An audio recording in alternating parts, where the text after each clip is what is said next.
Podcast. I'm Carol Ponton, and we're lucky to have with us today Shannon Brewer. Shannon is our senior attorney, and she is awesome at what she does. If any of you have her doing your cases, you know that. So I'm really excited to have Shannon here today because, practicing this law there's no one way to do it. You have to try a lot of different things to see what works. And I love listening to Shannon because she always gives me new ideas of things that I might try. Same. So, hey, Shannon, how are you? Good, thanks. How are you? Good. I'm liking it's girl power. No boys. Nate, you can't talk. We're in charge, right? Well, you want to do the first question and see where we are? Sure. Okay, so this question's from JM. If the rules change for tinnitus, mental health, and sleep apnea, will the DBQs also change? If so, will a vet need to redo CMP exams based on updated DBQs? So yes, they will update the DBQs. They do that from time to time anyway, but they definitely will do it if they change the rules and the requirements for it. It depends on whether you would need a new DBQ. Really depends on where your case is in the process. If your case is already ongoing, they've already done a CMP and they changed the rule on you, you're going to get the benefit of the more favorable rule. So you might not need anything new, or you might. It really depends on whether it's going to help you or not. Right, and that's a good place to be. Okay, this one's Ninja on a Donkey. Can surgery of a condition rated 100% permanent and total open the door for a reduction? Plus, my rating is not 100% in today law. Adjustment to the schedule rating dropped it to 30%. I'm not sure what they're asking. Surgery always gets you up to 100%, and then there is usually going to be a reduction from the 100%. So do you understand? Am I missing something? I'm not sure, because usually, yeah, like you said, the 100% for surgery isn't permanent and total. It's always a temporary rating that's going to go back down, and then they're going to rate the condition on what it is post-surgery. So I'm not sure what that question is exactly. Sorry. One thing that I would say, the law says that once you have 100%, and then they're going to drop you down, they're supposed to evaluate you. But I almost never see that happen. I almost always see them drop it to the lowest thing that they can do. How about you, Shannon? Absolutely. And so, like, after a surgery, like for instance, with your knee, if you don't have much going on with the knee after the surgery and it made it all better, then it's a 30%, and that's what they're always going to give you. But if you're still having a lot of pain and things like that, then it's a 60. So you always kind of need to reevaluate on your own whether they get that rating right. Great. And if you think they didn't, then say that you failed to follow the law. You did not give me another CMP exam. Okay, this one's from Traveling Wilbert. Carol, thank you for your advice to file everything at once. Great results after a few months of headaches. Great. Please do that. I was talking to Nate. Nate does our audio, and he was saying, what would you like to talk about? And I started to think about something, but always the first thing is file the claim. First thing you do, file the claim. Then you can do everything else. But if you don't file the claim, your benefits don't start running. So if you think you have problems, file the claim. The other thing you can do if you're not sure about all the benefits, file an intent to file a claim. So congratulations, Traveling Wilbert. You did it right.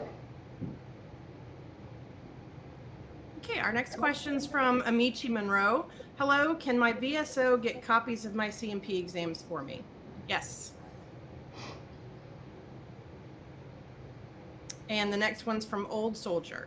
Can you divide an appeal? So say one appealed condition like effective date for TDIU to the BVA, at the same time appeal a percentage granted on pain. Thanks as always.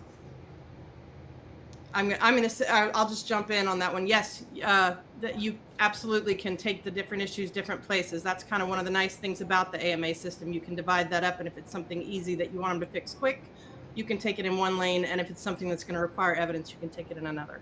I would say that's the only thing I can think about that's good about the AMA. Seriously, take advantage of that. Sometimes we feel like we have great evidence in the file for TDIU, but we may not have the evidence for a higher rating for something, and so we split it up. We may go back for a higher level review. We may go back for a supplemental claim on that higher rating. Meanwhile, go to the BVA on the TDIU. So do take advantage of that one benefit. Okay, this question is from Cerebral One. Part 1. Filed hearing loss in June 2011, denied March 2015. Legacy Board appeal, February 2016. VBA granted service connection August 2023. The board vacated service connection in November 2023, stating that they confused my audiogram with the veteran of the same name. They remanded to the RO for a new audiogram. I went and had 2 audiograms confirming bilateral hearing loss. Also, 3 ENT doctors all stated I have Meniere's disease. Today, I submitted 4 medical opinions to the RO. All stating hearing loss plus Meniere's plus 2 audiograms under my name, confirming hearing loss. I have weekly episodes of vertigo and service connection for tinnitus. Thoughts? Thanks. Welcome back, Carol. Great to be back. Oh, and one more part. Shouldn't my rating percentage be 60% for hearing loss with Meniere's? Well, first of all, I forget, it was so long, is he still at the BVA or this is remanded out? Okay, I really would have to see exactly what they said about the Meniere's, wouldn't you, Shannon? Yeah, I think I would want to see how severe it was, and I'd need more before I could commit to a rating. Right. I think the only thing that I would suggest is if there's CMP exams that are contrary to the evidence you've submitted, I would see if one of these doctors who has helped you would write a statement about why they are incorrect. And that gives the VA something to base their approval on, showing why that CMP exam should not be followed. That's the only thing I can think of I would do. How about you, Shannon? I think the same. I mean, it sounds like you're doing the right things. You're getting the right evidence and you're getting it in there. And it's just a matter of, checking the rating, the diagnostic codes, see exactly what you have and how that compares to the rating code and to see what the right rating should be. You look like you've done a great job. Good luck. Let us know how that turns out. Okay, this next question is from Cassius Williams. Good day. I have completed collecting more medical evidence for a TBI claim. What approach should the claim be submitted, and should I put in for aid and attendance as well? I have over 30 pages of new medical evidence pertaining to a TBI that happened in the military decades ago. Do I have to request for SMCT, or will it be automatically granted? Okay. Is that the last? Okay. Yes, you have to request SMCT. They will never give you that. They don't even give it to you if you do request it. You have to fight for it. They do. That's a lot of money, and they hang on to it. So you have to fight for that one, and you definitely want to request it specifically. Technically, you don't have to, but they're not going to give it to you unless you do. Right. And as far as the evidence, get in all your medical evidence. Get in if you have statements from people that were there when the TBI happened. Get them in. Get as much information as you can with them. And I think you asked what kind of claim to file, but if it's a new claim, it's just if you filed it before, it's a supplemental claim. If not, then you file it on a new claim form. And you ask about aid and attendance. Definitely. If you need aid and attendance because of this TBI, that's the first step toward getting SMCT. Okay, so you want to file that. And remember, aid and attendance is for a service-connected problem that causes you to need help in your activities of daily living that keep you safe. Okay, so somebody cutting your lawn is not necessarily going to keep you safe, but someone reminding you to take your medicine, reminding you to go to the doctor, cooking for you because you leave things on the stove and burn it, those reminding you to take a shower and making sure you do that, those are the things that keep you safe and healthy. So you want to sit down and think about all of the things that this TBI causes you to have a problem with and to need help, okay? You need to start that as the basis for SMCT. So you need to start with that, and that will help you. I'd also get out the ratings and look at what they're looking for SMCT. Like Shannon said, that's $10,000 a month and more. They don't want, it is one of the hardest things to win. So you need to make sure you get everything in there in order to get the benefit you deserve. Okay, our next question is from Russ Humphrey. Part 1. If my PTSD claim is denied for the lack of service event that the military cannot confirm, how difficult would it be for me to change my filing for mental health to depression and anxiety? And related to my migraines, which I am diagnosed for, would this cause a problem internally for me in relation to trying to get a new compensation benefit for anxiety and depression instead of PTSD? Shannon? No problem at all. You don't need to file anything new. Any claim for any mental health disability claim is a claim for all mental health disabilities. So you're not a doctor. You're not expected to know what your diagnosis is. You file for mental health. VA is supposed to assign, the correct diagnosis. Your doctors get the correct diagnosis. So you can go ahead and I'd start by submitting a statement and saying, I want you to also consider this. I would like you to consider that I have depression from my other disabilities, the pain from my migraines. I want you to consider these other issues, and just put in a statement to get that started. And if you have a supportive doctor, get them to submit a statement about that, get them to put it in your medical records, start complaining about it, get it on the record. And this is the thing that I harp on all the time. Don't keep doing something where the VA can defeat you. One of the big areas is claiming I have PTSD because of these stressors that occurred, but you can't prove them. All you have to do is show you have an acquired psychiatric problem, which covers all depression, anxiety, all that. I didn't have anything before I went in the service. I had mental problems when I went out. All you need is a statement from someone who knew you before and after to say that. Mother, brother, cousin, friend, anybody. And you can get several different people, someone who knew you beforehand and people who knew you during service or right after. Don't play VA's game.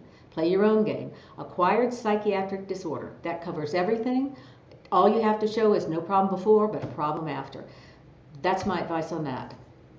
Absolutely, I agree. Okay, our next question is from Randy B.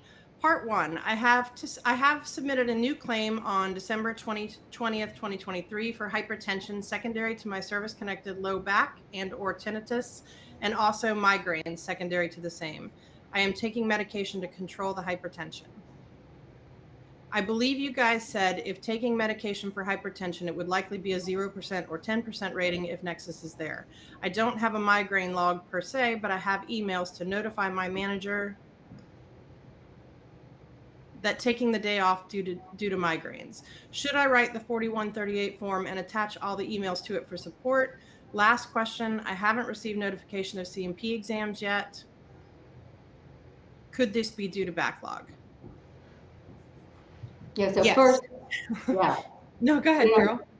We'll put it on a 4138. You definitely need to do that. We have our clients just do a diary for 1 month to show exactly every time you have a migraine, do you have to go lie down? Do you have to be in a dark room? Can you not think or concentrate? To show how frequently it is. But remember, the way you get a rating for a migraine is to show that you have to lie down and that you're not able to work. So you can't concentrate. You need to be in a dark, quiet room.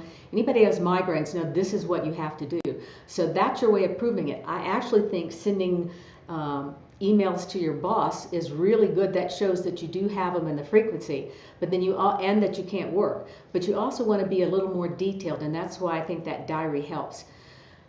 Shannon, this is a great time. What time is it? We were going to talk about one of the problems we're seeing, and that's the backlog. Oh, yeah, it's and people ask all the time for a timeline, and I wish I could give one. We just honestly don't have one because the VA, they'll tell us the numbers don't seem to mean anything. They tell you what your docket number is or where you are, how many cases are in front of you. That sometimes it doesn't seem to mean much. It doesn't seem to be a good predictor for how long things are going to take, but they're taking a really long time. Everything is backlogged. I think, when they put the PACT Act into effect, they said this was not going to affect the other cases in the system. I think this has not been true. I think that we are seeing an incredible effect for whatever reason, everything is taking double or triple the time. And like Shannon said, there's no rhyme or reason. I have veterans who are very upset that their BV remand from May of 2023 has not been acted on. I've got BVA remands from 2022. And like Shannon and I both do, we keep writing to the sources, to the benefits people, to all of them saying, what is going on? And we get this horrible response that said, the cases are taken in order that they come in, which is a lie, because we have other cases that were remanded much later, have been acted on. There's no, this person could be old, could be young, there's no rhyme or reason. And once the VA gets one of these cases backlogged, I don't know what it's like dynamite to make them move. Do you see the same, Shannon? Absolutely. And like you were saying I mean, I have cases where, I'm handling several cases, and they're not being handled the same way. And some are moving faster than others. And I don't have a good explanation for it, and I can't get one. No, because their letter always says, or their email, that we take them in order. That's absolutely not true. So I'm sorry, but that delay is part of the system, and the only people that can help you are your congressmen and your senators. You need to tell them the delay that the VA is taking. And I think one of the problems is, just my own personal opinion, is they keep making the wrong decision. If they would make right decisions, they wouldn't have to do this so many times, because they continue to deny claims that should be service connected. They continue to give really low ratings, and they continue to give the wrong onset dates. And I think they do this to save money, but that's what the backlog is you have all these appeals sitting there trying to get the correct. And here's one of the biggest complaints. I have a lot of complaints, Shannon. But the biggest one is a client will have an appeal at the BVA. So this appeal has been pending like 6 years. The BVA grants them benefits, goes back to the regional office, and they give them benefits as of the date that the decision goes out, or 2 months before that, instead of going all the way back. That's clearly wrong, but they do it over and over again, because I guess they think some veterans are afraid to lose what they have and they won't appeal. So we see the same issues with the supplemental appeals. You file an appeal and they treat it like a new claim, and they give you that date, and they see if you'll take that and go away. And so our advice is always, the best way to win at the VA is not to give up. Exactly. Don't let them tell you what your benefits are. You know what your benefits are. And the VA has asked us many times about what we could do or what they could do to help. I think there's some people who really want to do it. One of the things we keep saying, instead of having a supplemental appeal, have a supplemental claim, have a supplemental appeal, so it's clear that you are continuing the appeal, so there's no confusion about what the onset date should be. But to date, that hasn't happened. Right. If only we were in charge, Shannon. I know, we'd rule the world. You would. Meanwhile, we'll answer your questions. Okay. Okay, let's see. John B.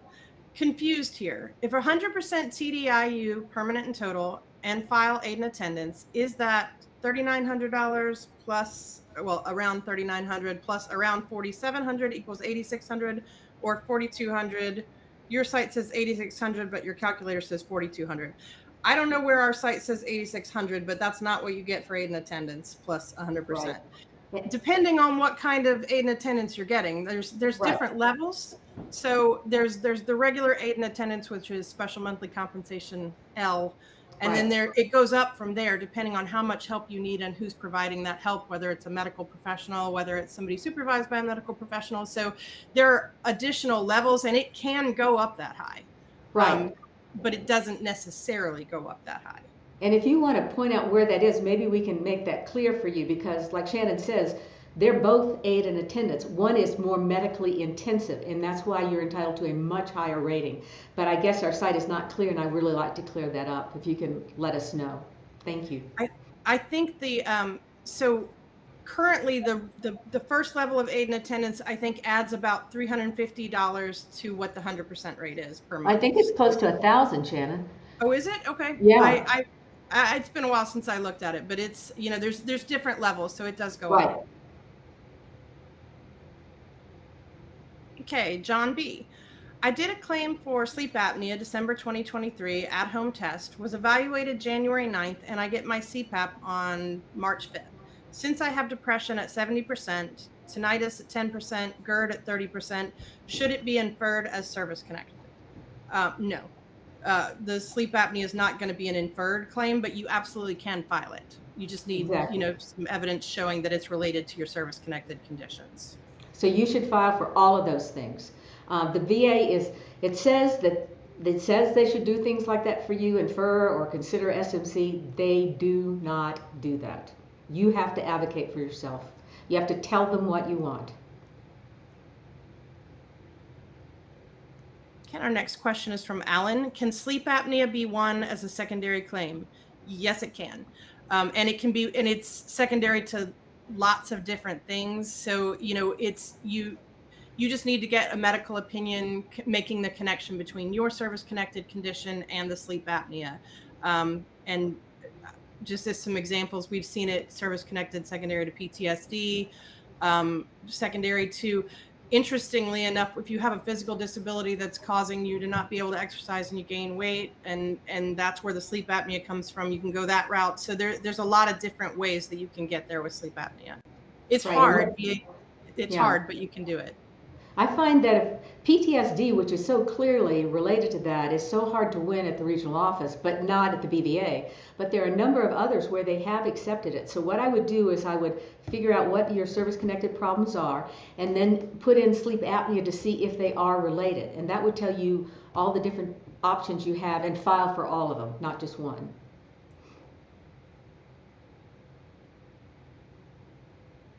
Okay, this one's from Alan as well. How long will it take the RO to come back with additional evidence being submitted after a decision on an appeal from them? That's the $64,000 question. It's just, there's no rhyme or reason. We can give you higher level reviews 6 months to a year, and some new claims 3 months to 9 months, but sometimes some people get really quickly, and sometimes people get way outside of that, and to this day, after 30 years, I have no idea what they're doing and why. That's a question that we really struggle to answer. We can give you, between here and here, but how long something's going to take is unfortunately not up to us most of the time. And I'll tell you something we see, because we watch the cases all the time. So the veteran either there's a duty to assist, or we filed a higher level review. C&P exams have been in the file since last August, and it's still sitting there. And we write an email asking them to move it, and they say, we will get to you when your turn comes up, please wait. And there's no rhyme or reason. I tell you, if the C&P exams aren't favorable, you're much more likely to get a quick denial. But if they're favorable, they seem to sit there for quite a while. And maybe that's because a denial is quick. If it's favorable, they have to figure out an onset date and a rating. I don't know, but I can tell you I have a lot of cases where C&P exams have been sitting there for 6, 7, 8 months, and nothing has happened on them. And I have written emails and gotten slapped down saying, wait your turn. So it is very frustrating. Now that I have Shannon here, Shannon is famous in our firm for winning cases without having to get an independent medical exam. Somehow she does this, and all of us think it's magic. And so Shannon, just tell me sort of your thoughts when you go through, because a lot of people are in that situation here. They don't have options to get an independent medical exam. So what do you look for? So I think, we always have to remember that every case is different. So they're very fact specific, but the first thing you want to do is go through your own medical records.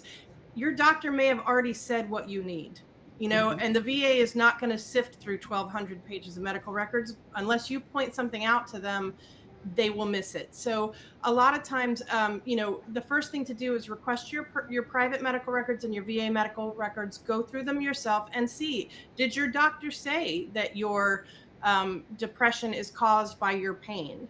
Because they might have. And in that case, you're not going to need a doctor to say it again. I mean, presumably you might, if the VA just won't go for it. But the first step is always to try with the records that I have already. Go through those medical records and see if the doctor has already said what we need to say. And then sometimes, sometimes it's everything you need is already there. The other thing is sometimes your doctor will say it, even if they haven't. So I always talk to my clients and tell them, go into your doctor, tell them what's going on, ask them to write it down. Ask them the question, is this related to this? And if they think so, ask them to put it in a letter, ask them to put it in your medical records. That might be enough. It's not always, and we do often have to get independent medical exams, but always start with your own treating doctors and your own existing medical records and see if what you need is already there. That's great, because she is absolutely right. The VA is not looking at any of the records you're turning in. They're only looking at the C&P exam. So, and one of the things that I quote is that the VA is responsible. They cannot rely on this examiner if the examiner did not consider all of the evidence favorable to the veteran. So you need to point out on your appeal that the examiner never considered your doctor's opinion and set forth exactly who the doctor is, the date they said it, and maybe you want to just say it's already in the file, but I've attached a copy for your review. And a lot of times we're able to win on the higher level review just from that alone. But that's great advice, Shannon. She wins a lot of cases that way. And it's, I mean, you know, medical opinions are expensive when you have to go out and get one. So if you're not in a position to pay for one right now, start with your doctor. Yeah. Okay, our next question is from Danny Rose. I'm diagnosed with sleep apnea with a sleep study 7 months ago. I filed for sleep apnea and GERD secondary to depression and anxiety 2 weeks ago. I was informed today that both were denied. Sure didn't take long to get denied. How should I proceed forward? It doesn't take as long to get denied. If they can see a reason to turn you down, they will. Just continue, appeal that, and like we just said, you know, go through your medical records, talk to your doctors, see if they will, you know, make that connection for you and submit that as well with your appeal. I want to know why they denied. I'd read the opinion. Why did they deny? Did they not even get, it sounds like they didn't even get a C&P exam. And if they didn't, then you need to say it's a duty to assist. They have a duty to get an exam for you. And they won't do it if 2 weeks, I'm sure they didn't do that. So I think what you should do is immediately say, you didn't assist me, I have this condition, I'm claiming it's service connected, and you didn't even evaluate that. And then if there's medical, you know, the medical treatises where the doctors write these long opinions as to why one problem causes another problem, download those from Google and submit them with them. Now that would be a supplemental claim, but I would do that with my initial claims. But if you've already done that, then point that out in your higher level review that there's proof of the service connection. They don't have any proof to deny your claim. So, and I would also ask for a copy of the C&P exam. If you write them, they'll usually get that to you pretty quickly.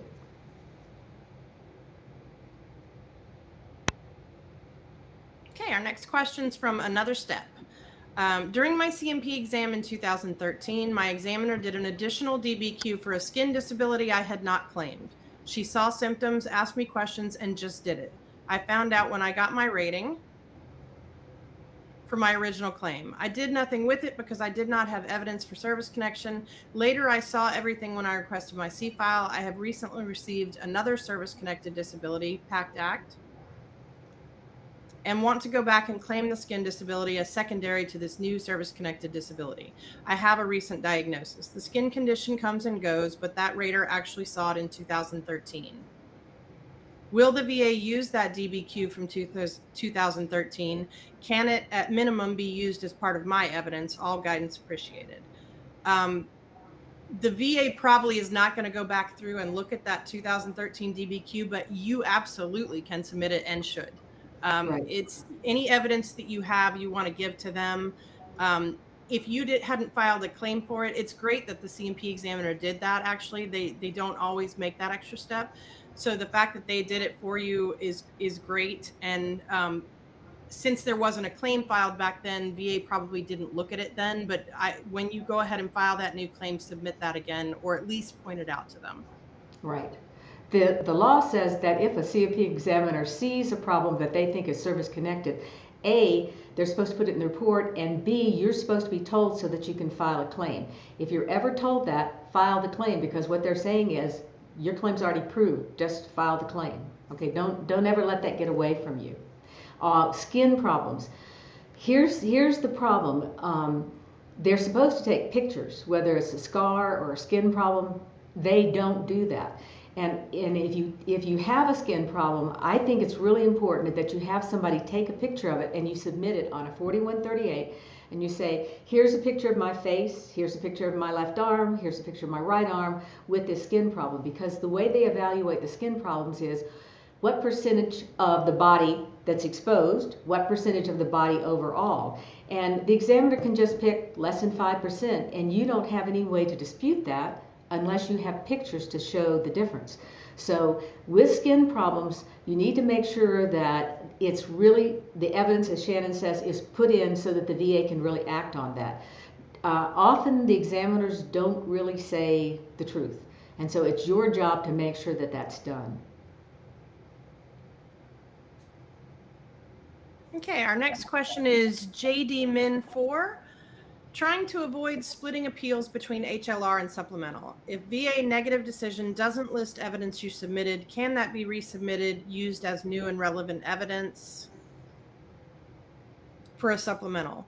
Would streamlining one's argument and incorporating references like GCO 1 2017 and Walsh versus Wilkie to reiterate and illustrate the proposed theory of service connection that VA ignored from the initial claim be considered new and relevant evidence for supplemental? So, what do you? I just jumped in on that one, but new and relevant evidence can be pretty much anything. But if it's already in the file, I think you're going to struggle to have that considered as new.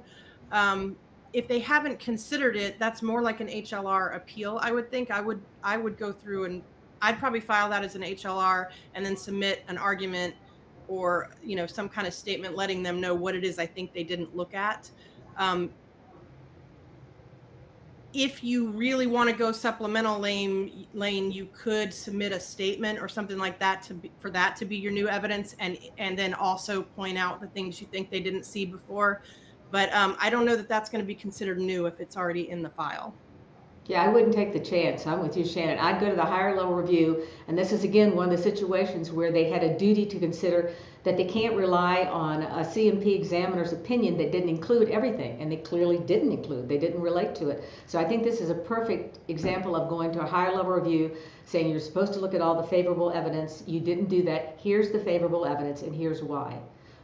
Yeah, I'm with you, Shannon. I wouldn't go supplemental. And remember, the regional office really doesn't care about what the court or the law says. They've got their own rules, and so you can the MS-21. Did I say that right? I age check. Anyway, they a couple of times. They have their own book, and they go by that. Let's see, what is it called? The M21.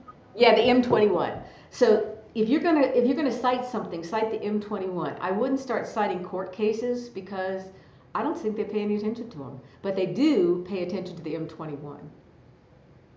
Until you get up to the board, I really wouldn't talk to them about court cases because the regional office level people don't really look at those or that I'm aware of.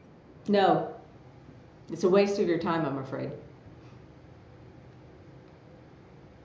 Okay, our next question is from Jay Hines.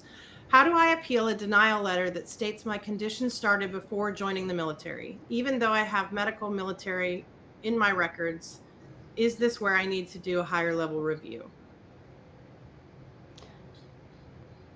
Well, I think you would, because you need to point out, I'd attach the entrance exam that showed you didn't have any problems going in, and say, where are you getting this from? I mean, it really drives me crazy because they say their CMP examiners are so well trained that they're better than private.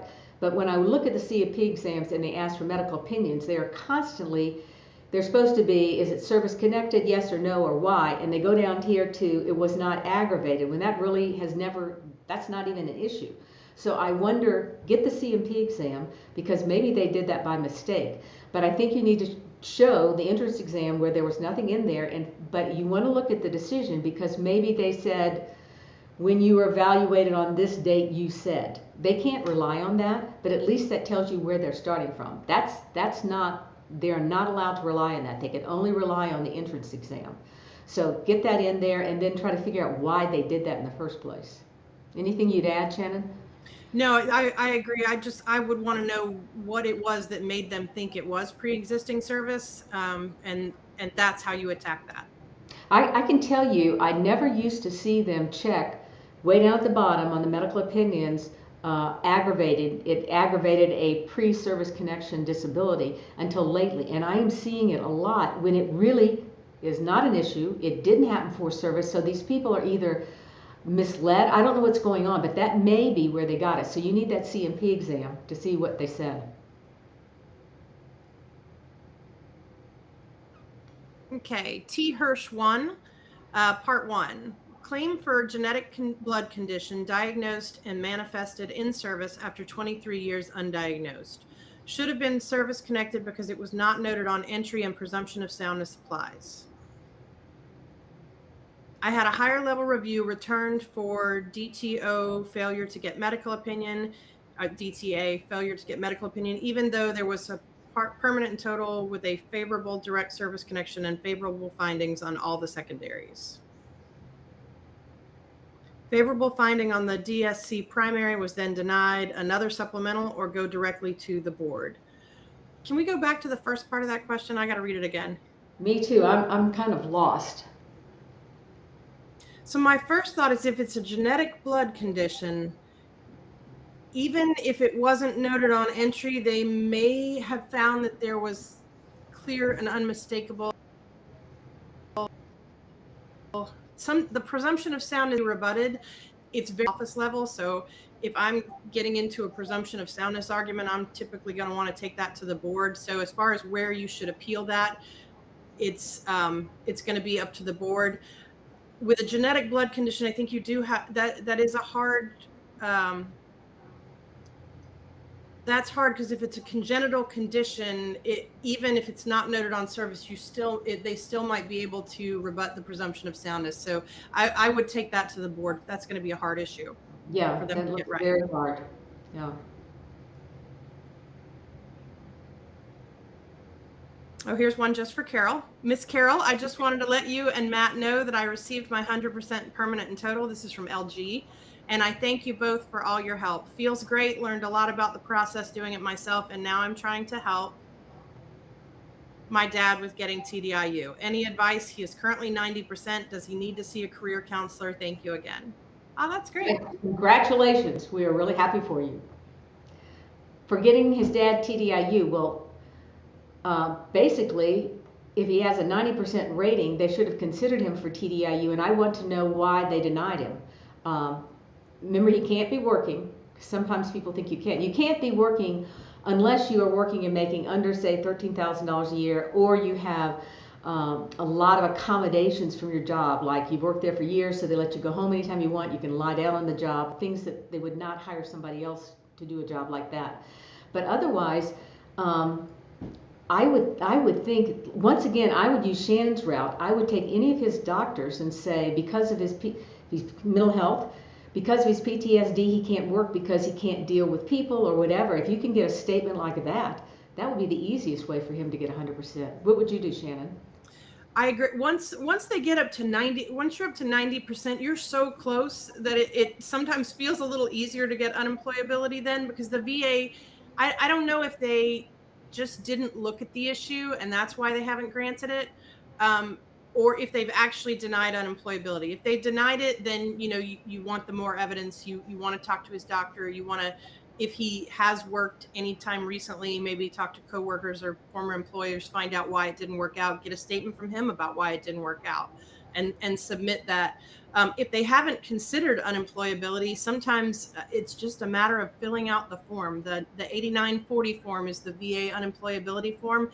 If they don't have one of those already, they won't grant it. No. So absolutely make sure you've submitted one of those. And I would say start with that if you haven't done that, and get started that way. And I'll tell you something I learned the hard way. They will not consider unemployability ever if you haven't submitted the 8940. Sometimes they won't consider it if you did submit it, but they asked for it to be updated and you didn't update it. I learned that the hard way. I just submitted it a year ago, and then they wanted it again the next year, and I thought, he hasn't worked, why should I do that? And they denied him. So once again, read the denial. if you've been denied, and figure out, did he not file it? Did they say he'd been working? I also always try to get a copy of his Social Security earnings record and submit that. If he's on Social Security disability, that's even better. You want to send in a copy of that to show when he was granted Social Security disability. Once they have that, that makes your claim a lot easier, especially if he was given service connection. I mean, he was granted Social Security disability for service-connected problems. So get the Social Security earnings record. Okay, every year the VA writes down how much, the Social Security writes down how much you earned and paid taxes on. And they keep this. You can either go online, ssa.gov, and get into your account and print it out yourself. Writing to them is writing to the wind. Sometimes you get it back, sometimes you don't. There are two types of earnings records. One is a very brief one that just shows how much you earned each year, okay, and how much you paid in taxes. The other one goes through everybody you worked for, and that can cost you hundreds of dollars. You don't want or need that one. You just want that simple earnings record. Whenever my clients come in, the first thing I do is try to get an earnings record, because I'm going for TDIU on almost everybody. And then, so you submit that, you ask them, are they getting Social Security disability? If they are, ask them for the paperwork where they were granted. So those are the two things that I would put in with the 8940. They're also going to ask for a 41. God, I sound like a government worker here, don't I? All the acronyms and the numbers, I know. Yeah. They're going to ask for a 4192, and that's a statement from your last employer saying when you stopped working. So if you're still in touch with them, go get them to fill it out, and they will ask why you quit. If they can put down disabled or had a problem with mental, that would be great. They don't like to do that because they don't want to get in trouble, so maybe they won't, but at least they'll put the last date you worked. You submit all of that, you've got your claim going, but make sure all of that is in there. Meanwhile, I always would go for a higher level review if you think the evidence is in there. Otherwise, do the supplemental. Matt doesn't like it because I talk too much, Shannon. He likes quick answers. Next question, please. Yeah, he's not here, so we do what we want. Okay, this one's from GC Stone. I had a flare-up the day before my C&P exam for lower back pain. The examiner said she could not do a range of motion test for fear she might hurt me. How would this affect my claim? Hard to say. It depends how the C&P examiner presents it, really. I've had them present that as that you were unable to do it, and then I've had them present that as you refused to do it. So it really depends on how they write it down. It may not hurt you. It may say that you weren't able to bend.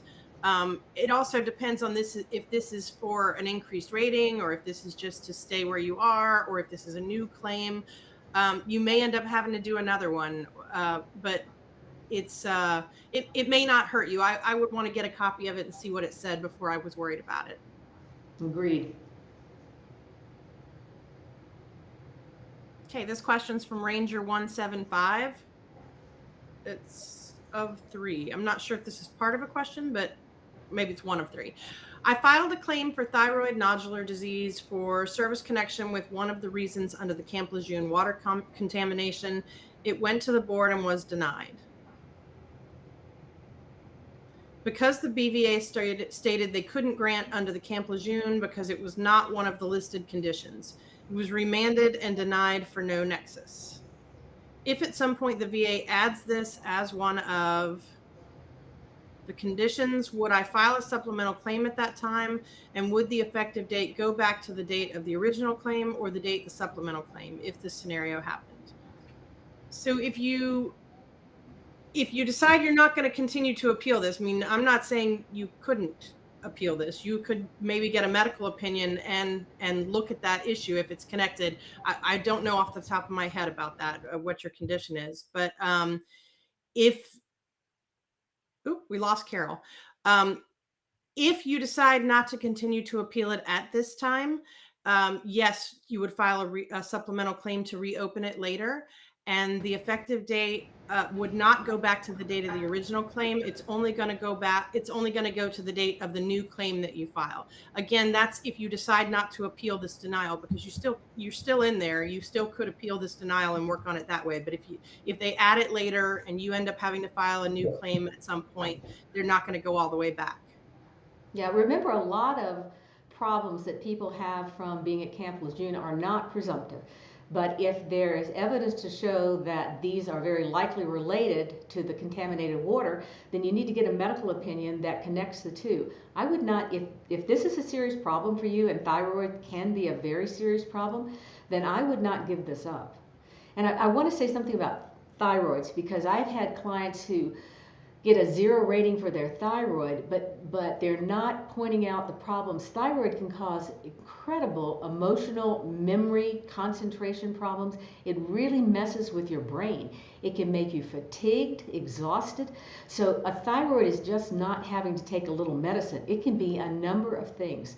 So if you have a thyroid problem, you want to make sure that the VA knows all the problems that's causing you, because they can be immense. I know people who have these. It can take forever to regulate the thyroid. So they're losing weight, they're gaining weight, they're hot, they're cold, they can't think. I mean, it can really affect you tremendously. So please make sure that is clear, because I've seen a number of cases lately, now especially that they're doing hypothyroidism, that these aren't brought up by the VA, but they're definitely problems, and veterans don't know that you have to tell the VA about this. They're not going to reach out and see what they can add on their own.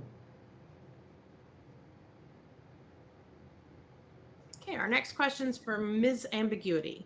Are there any are there any conditions other than eating disorders that can be secondary to depression?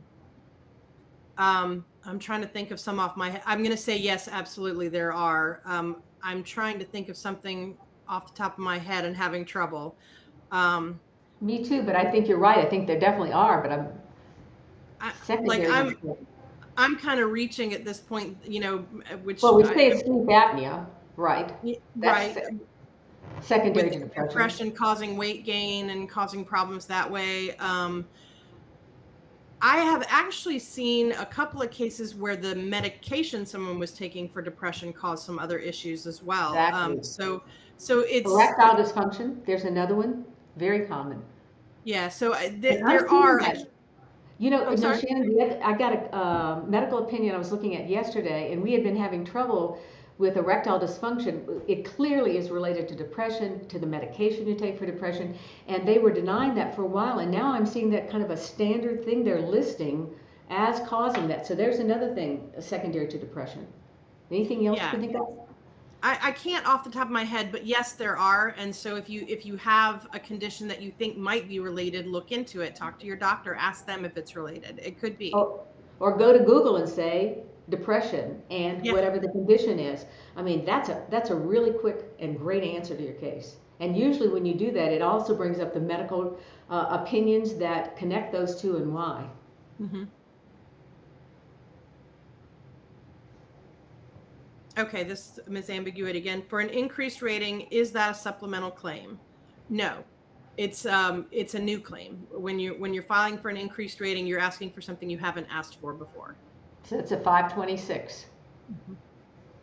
And remember, if you filed it on a supplemental claim and they send you, say you sent the wrong claim in, there's no pending claim until you put that 526 in. I think it didn't quite make sense to me. I didn't know why it wouldn't be a supplemental, but the VA says it's not, it's a new claim. Yeah, that took us a while to kind of shake all that out under the AMA system. And, in the beginning, no matter what you filed, they were sending you a letter saying you were on the wrong form. So it took a while to find out what was actually the right form for some of those things. And I don't think they're clear yet, frankly. Not entirely. No.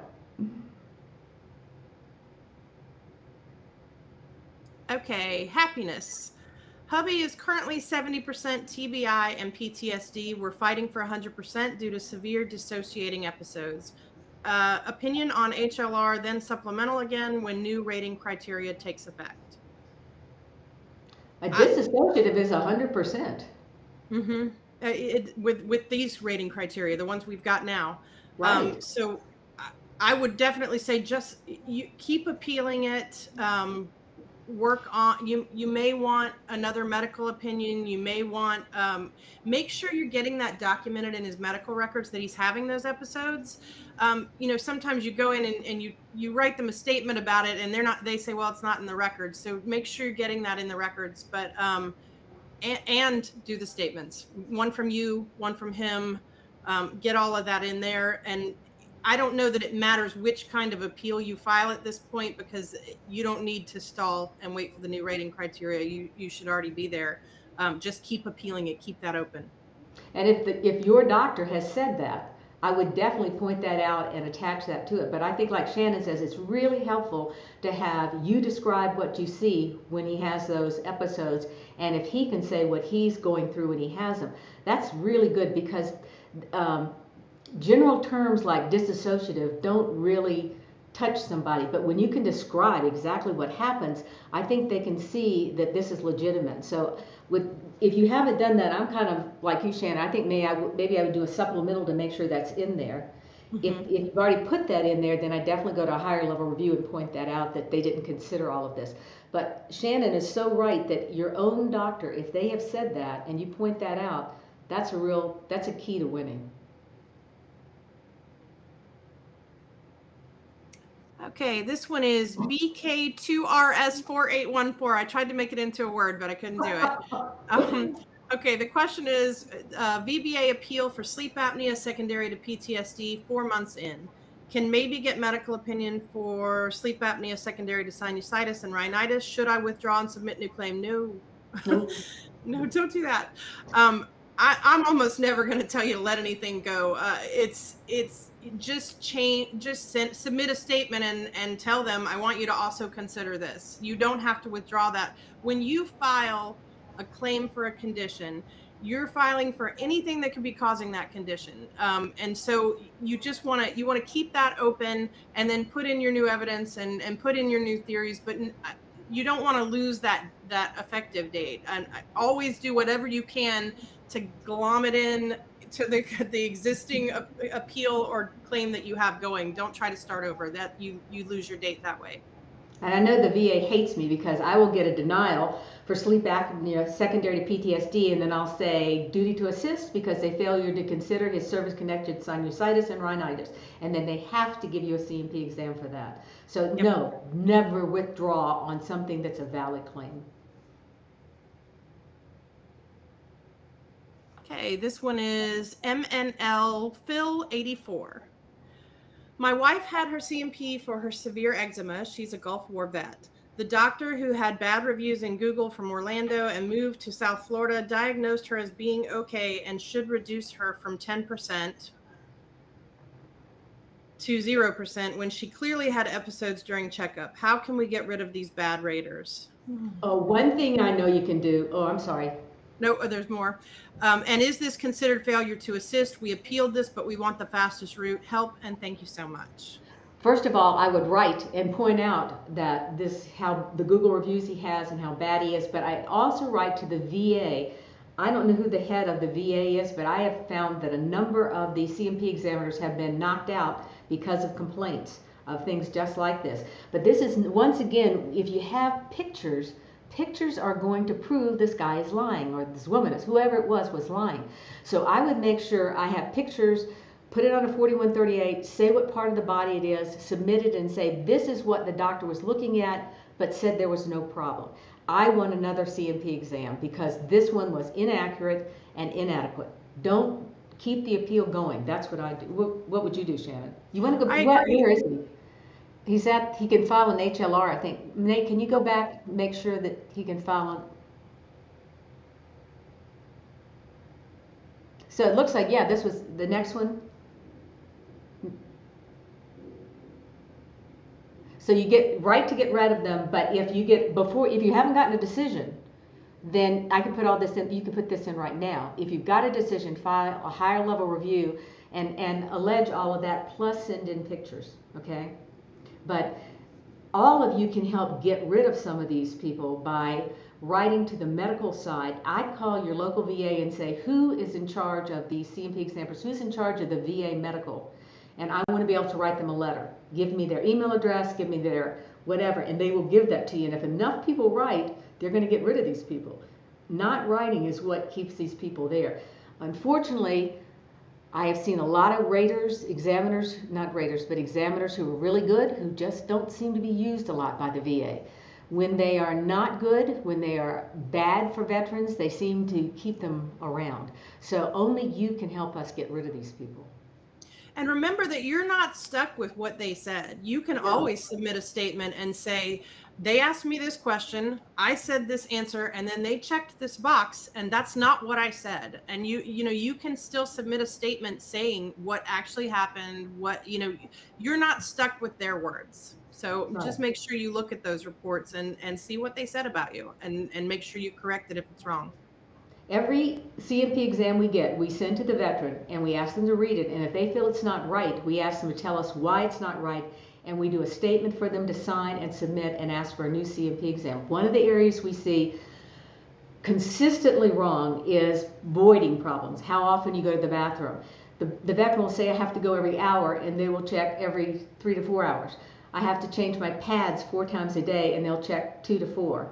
So if you're seeing that this is wrong, because the answer is what you say, not what they make up. So if it's wrong, you absolutely need to do a statement, and I always would do it on a 4138 because that means you swear that this is the truth. And the VA will pay attention to that and ask for another CMP exam.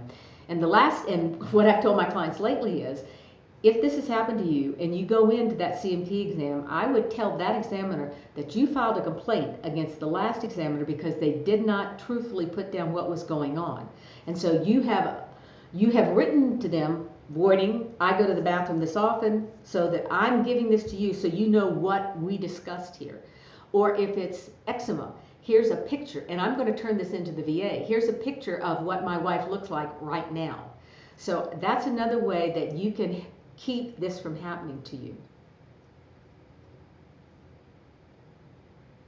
Okay, let's see. Our next question is from Reek Omi. Why is psoriasis so hard to service connect? I have the Gulf War presumptive and Terra exposure with Nexus statement and still denied via recent HLR. I have favorable findings like in-service event diagnosis and conceded Southwest Asia area. My question would be, why did they deny her? Did they say you don't have a current diagnosis? I mean, that would be a legitimate way to deny you. Other than that, I can't think of a way. But once again, I need to know, I'd like to see the CMP exam, and I'd like to know why they denied you. You need to, first of all, like we said, you need to take a picture, send it in, let them see what's going on. I can't tell you how much a picture is worth. I had a veteran who had skin cancer, and they had taken off a part of his nose. He had a 0% rating. I sent in the picture, and they automatically gave him an 80% rating. They did not send him out for a CMP exam. They did nothing except change his rating. That's how powerful pictures are.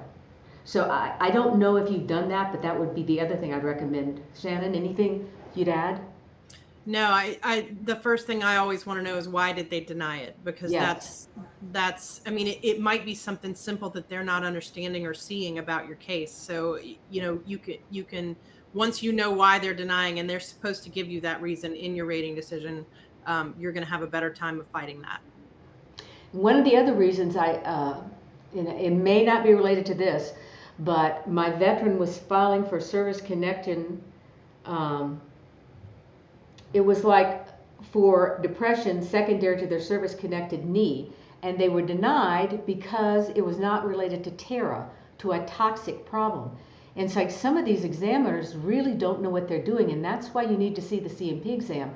It had nothing to do with that. That's what I'm saying. I don't know what's happening with the training lately, but they were denied for service connection for depression secondary to their service-connected knee pain because they were not exposed to toxins. That made no sense, and as soon as we explained that that was not a valid opinion, they granted the disability. So you really need to see why they denied you in the letter and what the examiner said. Okay, what was the basis of their medical opinion? These people, if these examiners ever hear us, they're going to love us, Shannon. I know. I'm always a little hesitant in case someone from the VA is watching this. Do I really want to say what I think, or should I just say the diplomatic thing? But yeah, it's rough. It's rough, but we're here to help you. And I can only tell you my truth. And having said that, I need to tell you, there are some people at the VA, God bless them, they are wonderful. Every time I need help, Absolutely. They reach out, they help us, they love veterans. So there are good people there. We're talking about the people that are not. So just because there are people that are not great, please don't think that all of them are that way, because there's some wonderful people that help us all the time. Absolutely. And they're there to help veterans. And They those are the are. ones that are there for the right reasons. And I wish they all were. We come off getting pretty cynical after all these years of doing this, but there, like Carol said, there are some great people working there. Yes. Yeah. God, I don't know what we'd do without them. So please never quit. I could name names, but I would get people in trouble. So yeah. We'd always leave somebody out. We don't want to do that. Okay, let's see. Hello, quick question. I am 90% permanent in total with IU, 50% migraines, 70% major depressive disorder, 20% peripheral neuropathy, right lower, 10% bilateral MTSS, and 10% bilateral knee strain. Can I get SMC? I would say yes. Say they should have considered the 70% for your depression, and use that as a basis only for the unemployability, and use the other that combined over 60 to get you SMC. You know, sometimes when I've done that, I've also said, and do we already have a basis? Their medical doctor, my medical doctor completed a DBQ that said they were entitled to, they could not work solely because of their mental problem. So yes, I would pursue that. Okay, Remy 86. Hello again. I had a recent MTSS CMP exam where I was assigned 10% for each knee, but VA combined them, saying they're both lower extremity conditions and they had to avoid pyramiding.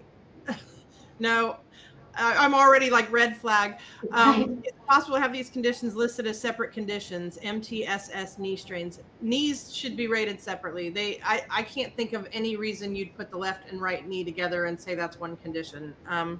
I may be misunderstanding, but that's a no. I would ask for separate rating. Yeah. Yeah, there should be a separate rating, and then they should be combined and given a 10% in addition, right? Bilateral. Okay, let's see. I think we have time for one more question. Is that okay with you, Carol? Yes. I have 2 separate hearing appeals at BVA about 8 months apart. It has been over 2 years plus. Can the BVA combine both appeals into one? One is for earlier effective date. The other is ANA. Will. Yeah, they under AMA, I have not had. They do not used to, when it was under the old system, I would just kind of say I've got 4 appeals and argue them all together, and sometimes they would make a decision on all of them. I have not had good luck with that with the AMA. I don't know if you have, Carol, but 2 years is unfortunately not out of the ballpark. We're seeing 3 or more, at least. And they're not combining them, which is leading to some really odd decisions where one thing gets ahead of the other, and you kind of have to really finesse it to get it to go right. So they're probably going to decide them in the order that they came in, and it might not be the same judge. And, I mean, they can, I believe, pull them together. You could ask. They're probably not going to. Right. Unfortunately, like a lot of things, this comes down to numbers. And the BVA gets credit for how many appeals they decide. If they combine, there's less decisions. If they have separate, there are more decisions, they get more credit. I have not seen them combine things since this AMA started. If you are 75 or older, ask for them to expedite your case.